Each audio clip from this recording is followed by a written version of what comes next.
இங்கே மேடையிலும் கச்சேரி பண்ணி திரையுலகத்திலும் பாடிட்டு இருந்தேன். வேறு யாரும் அப்படி பண்ண மாதிரி எனக்கு தெரியல. இருந்தால் சொல்லுங்கள், எனக்கு ஞாபகம் வரல. அவங்க வந்து அந்த காலத்தில் ரொம்ப வாழ்க்கை இந்த படங்கள்லாம் பாடிட்டு ரொம்ப ப்ராப்ளம் நிறைய படங்களில் பாடியிருந்தாங்க. அதே மாதிரி முதல் கச்சேரி பெங்களூரில் அங்கே கர்நாடக இசை சங்கத்தில் வந்து பாடும்போது அப்போ தான் அவங்க வந்து அவங்களுக்கு மெட்ராஸ் லலிதாங்கி வசந்தகுமாரின்னு சொல்லிட்டு வச்சு சுருக்கமாக எம்எல்ஏன்னு சொல்லிட்டு பேர் வச்சுருந்தாங்க. அப்புறம் வாழ்க்கையில் எவ்வளோ நிறைய உயர்நிலையெல்லாம் அடைஞ்சிருந்தாங்க. அவங்க சிஷ்யர்கள் வந்து எல்லாரும் இப்போ சுதா ரகுநாதன், அப்போ இவங்க மேடம், அவர் வந்து ஜிஎன்வி டைரக்டருங்க சாமிதி, அவர் வந்து ஜிஎன்விடைய டைரக்டர் சிஷ்யர். அது வந்து வக்கீலுக்கு படிச்சுட்டு பெரிய வசதியான குடும்பத்தில் பிறந்து கூட இருந்து சங்கீதத்தை சேவை பண்ணணும்னு சொல்லிட்டு வந்து அவர் எவ்வளோ பாராட்டினாலும் தகும். அவர் எதையும் எதிர்பார்க்காம வந்து இங்கே இருக்கார். அவரை மனமாரி நம்ம பாராட்டினோம்.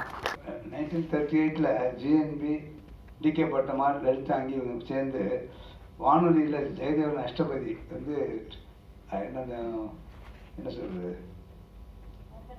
இல்லை, அது முன்னாடி பாடம் அது ஒரு அந்த எக்ஸாக்ட் வேர்டு வரல. அதுக்காக ஒரு 8 மணி நேரம் ப்ராக்டிஸ் பண்ணிட்டு இருந்தாங்க. அப்போ எம்எல்ஏ அங்கே ஒரு பக்கமாக சின்ன பொண்ணு உட்காந்து அவங்க கூட அப்படியே பாடிட்டு வந்தேன். அப்போ தான் இவர் ஜிஎன்பி சொன்னார், ஏம்மா குழந்தை அனுப்ப நான் வந்து கற்றுக் கொடுக்குறேன் அவங்களுக்கு அப்படின்னு சொல்லியிருந்தாங்க. அவங்களுக்கு வந்து எம்எல்ஏ அம்மாவுக்கு தான் படித்து ஒரு டாக்டர் ஆகணும்னு அவங்களுக்கு மனசுக்குள்ளே என்ன இருந்தது. அதனால் உடனே எஸ்ன்னு சொல்லலை. அப்புறம் பின்னாடி ஒரு காலகட்டத்தில் வந்து அவர்கிட்ட வந்து சேரக்கூடிய ஒரு வாய்ப்பு வந்தது. அப்புறம் அந்த டாக்டர் பட்டம் கிடைக்கலனால அப்புறம் 76 மைசூர் யூனிவர்சிட்டியில் பொன்விழாம் போது கூப்பிட்டு அவங்களுக்கு கௌரவ டாக்டர் பட்டம் கொடுத்துருந்தாங்க. அது மாதிரி அவங்க அவர் சொல்லும்போது சொல்லிக் கொடுக்கும்போது சொன்னாங்க, என்னை அப்படியே காப்பி அடிக்காதமா, மனோதர்மத்தை வளர்த்துக்கோ, ஏன்னா அப்படியே என்னை பார்த்து அப்படியே பாடுற மாதிரி வச்சுக்காத.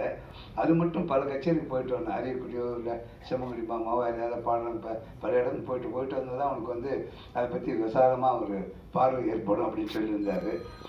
இன்னைக்கு முதல்ல அவங்க திரையுலகத்தில் பாடினது 1946 ராஜபக்தி படம். எம்கே தியாகராஜ் அவருக்கு பாடினது.